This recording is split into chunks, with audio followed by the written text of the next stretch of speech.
Hello everyone, welcome to my channel tips on mathematics. तो real analysis के आज के इस वीडियो लेक्चर में हम डिस्कशन करने जा रहे हैं गॉस टेस्ट। ठीक है, देखो गॉस टेस्ट को हम किसी भी पॉजिटिव टर्म सीरीज के कन्वर्जेंट या फिर डाइवर्जेंट को बताने के लिए यूज करते हैं। और मैं आपके जानकारी के लिए बता देना चाहता हूं कि इसके प्रीवियस में भी हमने किसी पॉजिटिव टर्म सीरीज के कन्वर्जेंट या डाइवर्जेंट होने के लिए कुछ इंपॉर्टेंट टेस्ट को हमने ऑलरेडी डिस्कशन किया है। आप अगर मेरे प्लेलिस्ट में जाएंगे तो वहाँ पर आपको सारे के सारे जो वीडियोज़ हैं वो 1 बाय 1 मिल जाएगा और उसको आप यूज़ करके कोई भी सीरीज़ को पहचान सकते हैं कि वो सीरीज़ हमारा कन्वर्जेंट होगा या फिर डाइवर्जेंट होगा।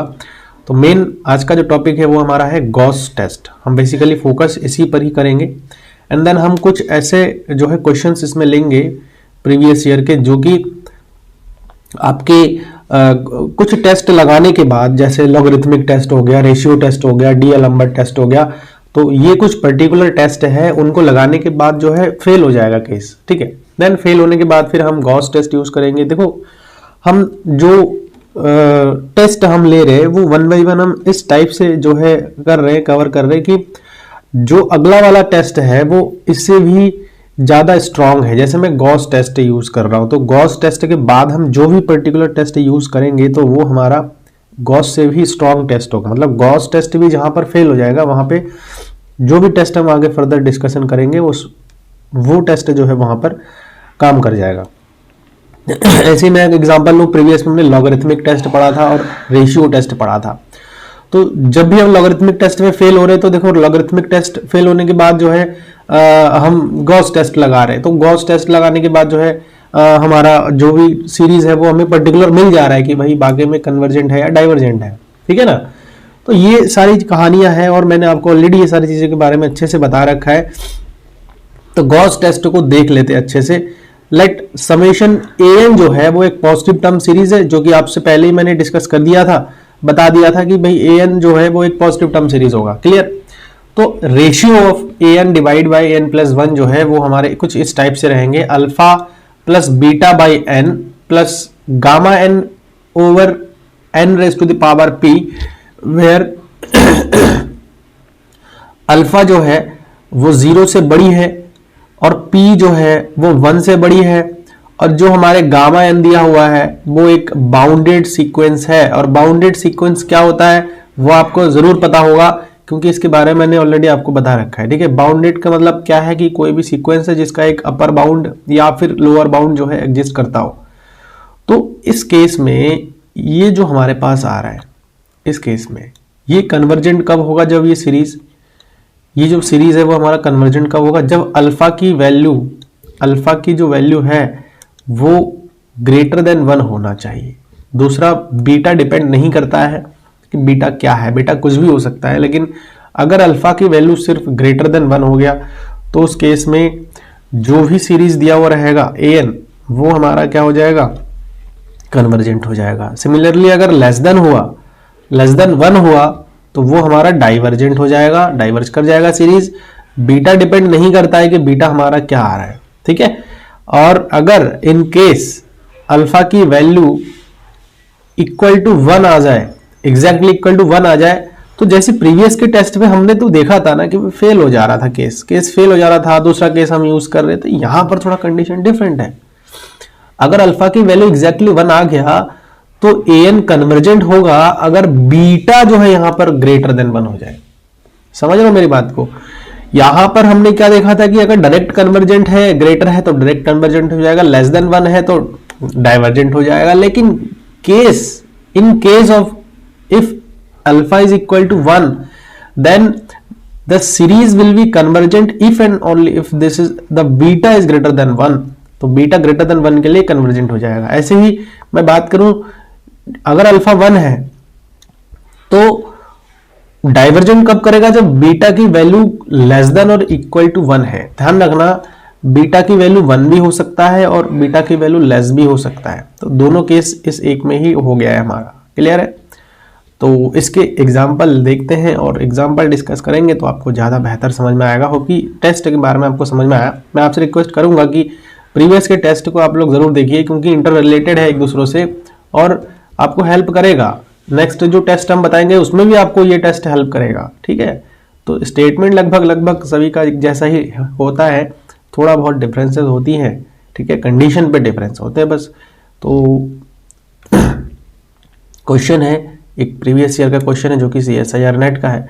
Consider the positive term series x raise to the power 1 + 1/2 + 1/3 up to so on 1 और x की जो वैल्यू है वो ग्रेटर है 0 से, मतलब x पॉजिटिव है, देन सीरीज हमारा क्या होगा, कन्वर्जेंट होगा, डाइवर्जेंट होगा, ठीक है ना, क्या होगा वो हमें अब एक एक करके यहाँ पर बतानी पड़ेगी। तो सबसे पहले देखो सीरीज जो जिस अकॉर्डिंग सीरीज दिया हुआ है और उस सीरीज के अकॉर्डिंग अगर मैं बात करूं तो हम यहाँ पर सबसे पहला चीज तो देखो, एक तो आप रेशियो टेस्ट यूज कर सकते हो। रेशियो टेस्ट आपको पता होगा कि रेशियो टेस्ट हम कैसे यूज कर सकते हैं, ठीक है। रेशियो टेस्ट में हम क्या करते हैं, UN+1 निकालते हैं और UN हम निकालते हैं। तो ये टेस्ट जो है हमारा उस कंडीशन में क्या हो जाता है, फेल हो जाता है। क्लियर। हम यहाँ पर लॉगरिथमिक टेस्ट भी लगा सकते हैं। तो एज योर विश कि आप कौन सा टेस्ट यूज करना चाहते हो और किस टाइप से आप आंसर को ले आ सकते हो, ठीक, क्योंकि आपको थोड़ा सा ऑप्शन से भी हेल्प लेनी पड़ेगी किस टाइप से आ रहा है। तो हम यहाँ पर बेसिकली क्या करेंगे, हमारे लिए थोड़ा इजी बन जाएगा अगर हम लॉग टेस्ट यहाँ पर यूज कर ले, ठीक है।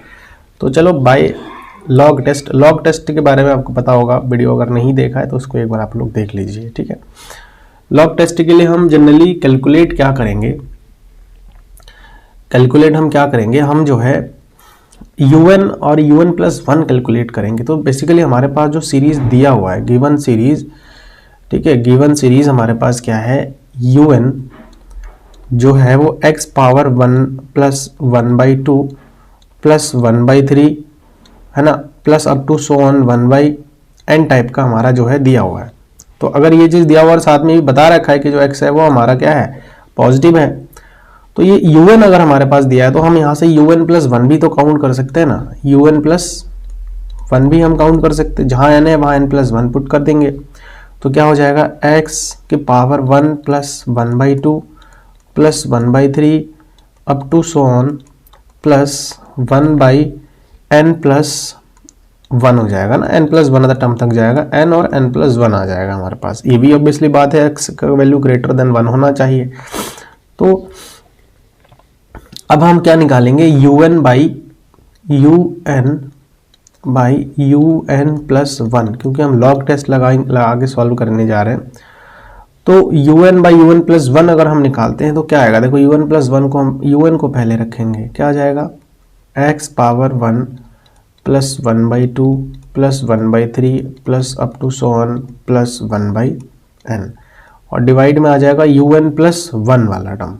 तो UN+1 वाला टर्म हमारे पास ये है 1 + 1/2 + 1/3 plus up to so on plus 1/n plus 1/n+1। तो आप एक चीज नोटिस कर रहे होंगे कि अगर मैं, क्योंकि पावर में एडिशन है तो हम x की पावर 1 × x की पावर 1/2 × x की पावर 1/3 अगर मैं करता हूं, और डिवाइड में भी सेम प्रोसीजर लगाता हूं, क्योंकि एक फॉर्मूला आप लोगों ने पढ़ रखा है कि x पावर m होता है और x पावर अगर n भी होता है तो x पावर m+n होता है। मतलब अगर एडिशन में है तो उसको हम ऐसे लिख सकते हैं, और इस टाइप से है तो हम इसको एडिशन में लिख सकते हैं, डिपेंड करता है कि क्वेश्चन में आपको क्या अप्लाई करना है, ठीक है।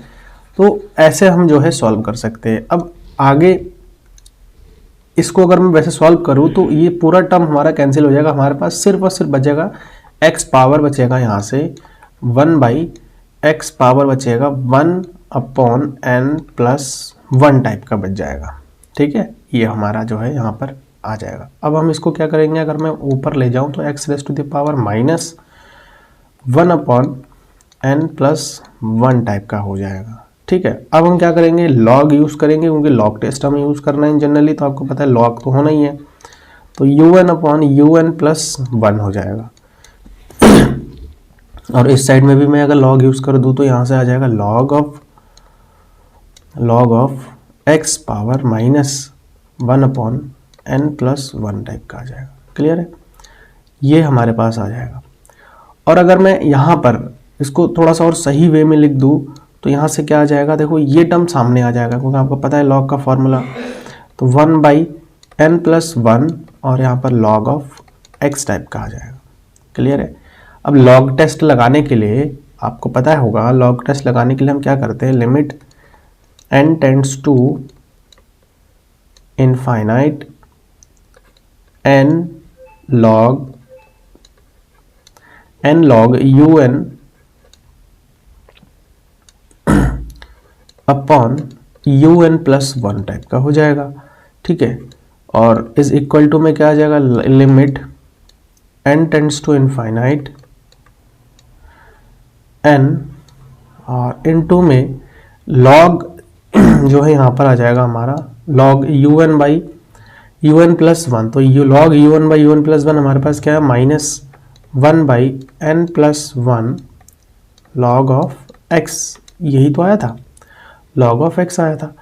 अब यहाँ पर क्या करना है, देखो अंदर में अगर इसको लेकर के जाता हूँ तो यहाँ से क्या आ जाएगा, यहाँ से आ जाएगा हमारे पास, इसको मैं अगर डिवाइड भी कर दूँ तो देखो ये मल्टीप्लाई में अल्टीमेटली हम इसको इस प्रकार से भी लिख सकते हैं। आप देख लो यहाँ पे limit n tends to infinite, और ये डिवाइड में से ऐसे लिख सकता हूँ इसको, -1 divide bye n plus 1 upon n, ठीक है ना, n प्लस 1 अपॉन n, और यहाँ पर क्या आ जाएगा, log ऑफ x आ जाएगा।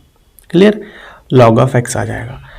अब यहाँ से अगर मैं लिमिट अप्लाई कर दूं तो आप एक चीज़ देख रहे हो कि यहाँ पर मैं, चलो इसको एक बार और अच्छे से लिख देता हूँ, इक्वल टू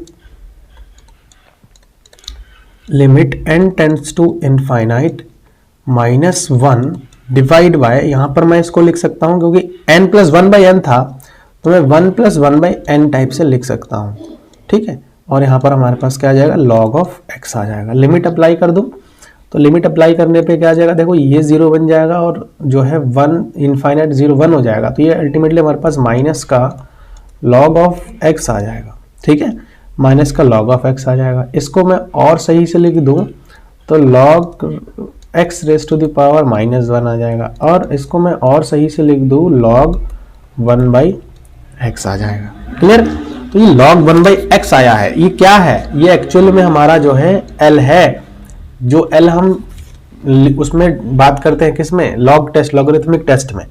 तो अब देखो दो केसेस अराइज हो जाते हैं। नाउ फर्स्ट क्या हो जाएगा कि अगर L की वैल्यू ग्रेटर है तो कन्वर्ज होता है, L की वैल्यू लेस है, 1 लेस देन 1 है तो वो डाइवर्ज कर जाता है ना, और एग्जैक्टली 1 है तो उस कंडीशन में वो क्या हो जाता है, फेल हो जाता है। अब L जो है, पहला चीज तो यहाँ पर क्या आ जाएगा, इफ ये L है तो हम यहाँ पर लिख सकते हैं if log 1 by x is greater than 1, है ना, अगर ये ग्रेटर देन 1 है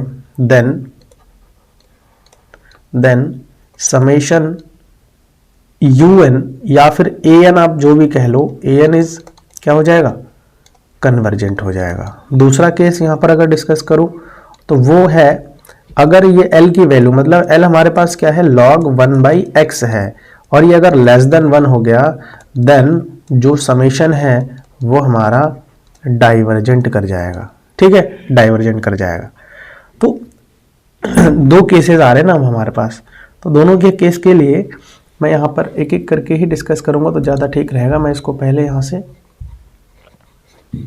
हटा देता हूँ एक बार ना, तो ये डाइवर्ज कर जाएगा। अब कंडीशन क्या है, अगर ये चीज़ आ रहा है तो ये कंडीशन है क्या, इस पर हम बात करते हैं कि अगर ये कंडीशन है, देखो दोनों साइड में मैं क्या कर लेता हूँ, एक्सपोनेंशियल ले लेता हूँ, तो e की power log of 1 by x greater than e to the power 1, दोनों साइड में ले रहा हूँ तो e से log कैंसिल हो जाएगा, तो 1 बाई एक्स जो है वो ग्रेटर देन 1 आ रहा है। तो एक कंडीशन तो ये आ रहा है, कब, जब ये कन्वर्जेंट के लिए है, समझ में आया।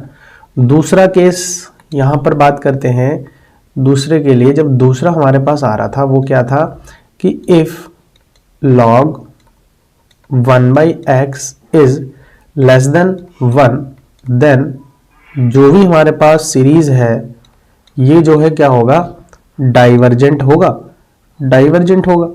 तो कंडीशन क्या है, अगर मैं दोनों साइड में similarly log take e exponential take कर लूं तो e raise to the power log 1 by x is less than, यहाँ पर हम ये कह सकते हैं कि e आ जाएगा, इससे कैंसिल हो जाएगा, तो 1 बाई एक्स जो है वो लेस देन e हो जाएगा। तो 1 by x less than e के लिए क्या हो जाएगा, डाइवर्जेंट कर जाएगा, ठीक है, डाइवर्जेंट कर जाएगा। ये चीज आपको समझ में आ गया होगा। अब दूसरा एक केस और बनता है, एक तीसरा केस और बनता है। तीसरा केस क्या है कि अगर एग्जैक्टली इक्वल टू 1 हो गया, तीसरा केस क्या है, एग्जैक्टली इक्वल टू 1 हो गया।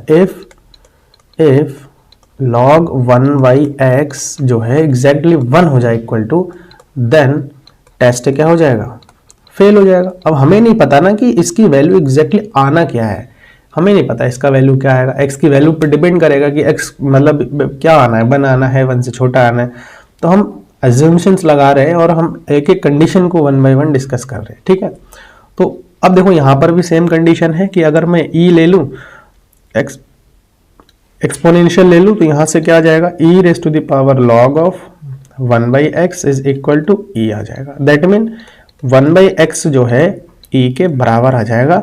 और ये वो कंडीशन है जब टेस्ट हमारा क्या हो जाएगा, फेल हो जाएगा। नाउ अब हम क्या करेंगे, x इज इक्वल टू क्या हो जाएगा, यहां से हम लिख सकते हैं कि x is equal to 1/e लिख सकते हैं। तो at x is equal to 1/e पर हम जो है चेक करेंगे। नाउ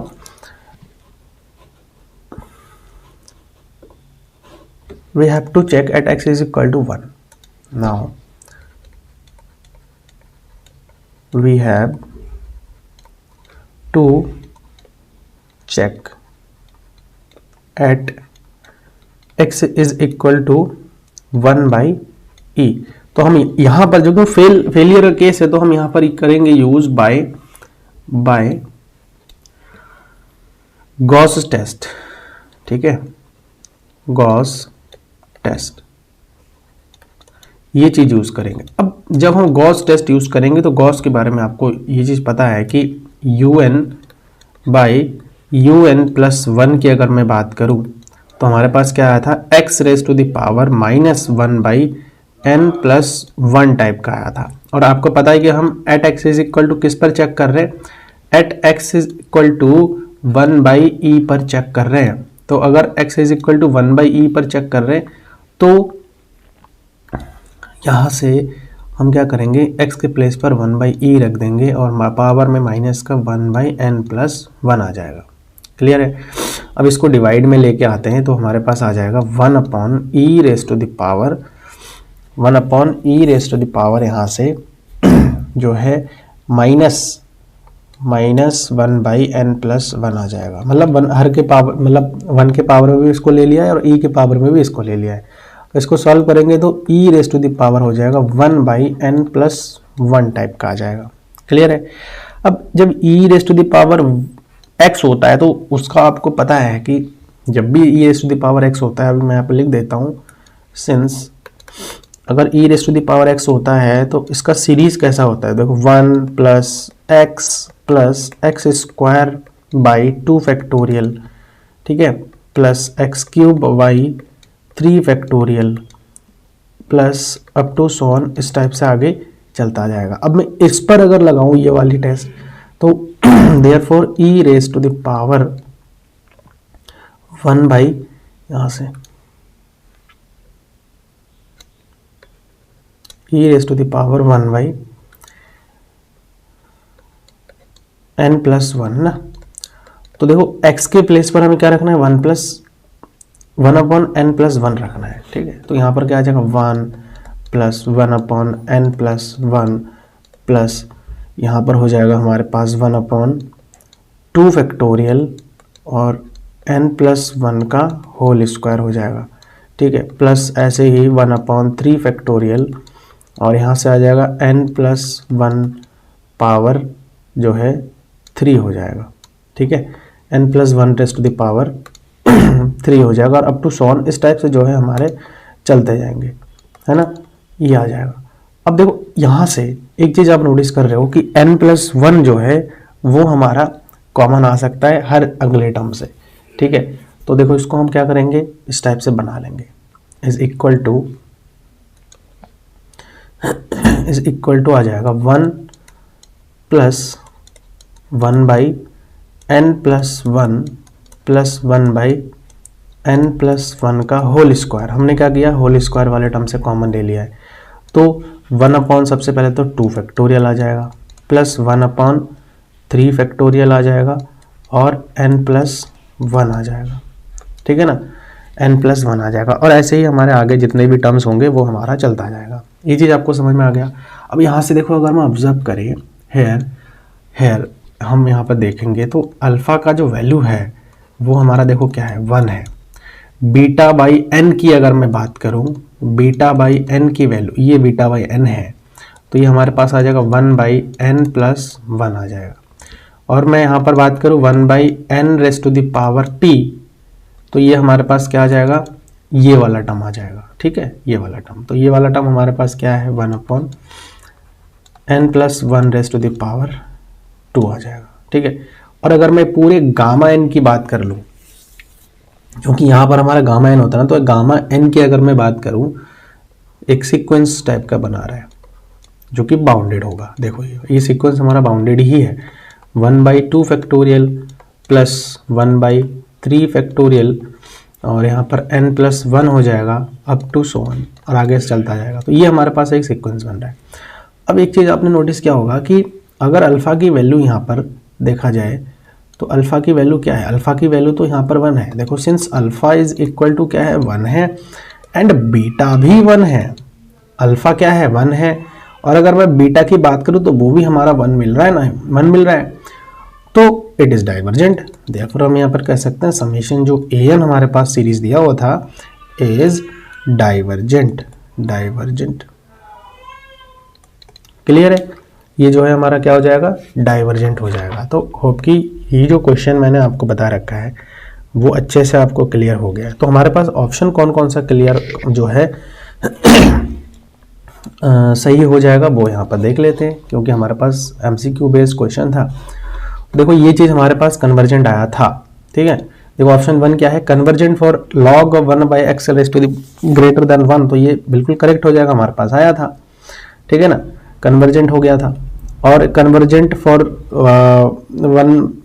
1 है ना, x is greater than 1/e, तो क्या इसके लिए कन्वर्जेंट हमारा आया था जब हमने यहाँ सॉल्व किया था, तो क्या ये इसके लिए हमारे पास कन्वर्जेंट आया था 1/x, नहीं 1/x करके था। ठीक है, 1/x करके था, जो कि 1 यहाँ पर जब आपने सॉल्व किया था, देखो अगर ये हमारे पास क्या आया था, log 1/x ग्रेटर देन 1 आया था, तो हमने क्या किया था, हमने जो है e लिया था, तो 1/x ग्रेटर देन e, तो इसके लिए जो है सीरीज था वो हमारा कन्वर्जेंट आया था। ठीक है ना, इस कंडीशन के लिए कन्वर्जेंट आया था हमारा। तो यहाँ पर जो है हम इसको भी कह सकते हैं कि ये हमारा कन्वर्जेंट हो जाएगा। ठीक है, 1/x ग्रेटर देन e के लिए कन्वर्जेंट आ रहा था, है ना, इस कंडीशन से ये वाले फुलफिल हो जा रहा है। दूसरा हमारे पास क्या आया था, x लेस देन के लिए तो हमारे पास डाइवर्जेंट ही आया था। ठीक है ना, तो होप कि आपको जो है ये अच्छे से क्लियर हो गया है, और कहीं पर कोई डाउट है तो आप लोग कमेंट के माध्यम से मुझे बता सकते हैं। और नेक्स्ट में हम कुछ और भी टेस्ट हमारे हैं बाकी है जो कि हम डिस्कशन करेंगे। ठीक है, मिलते हैं नेक्स्ट वीडियो में। Thank you so much.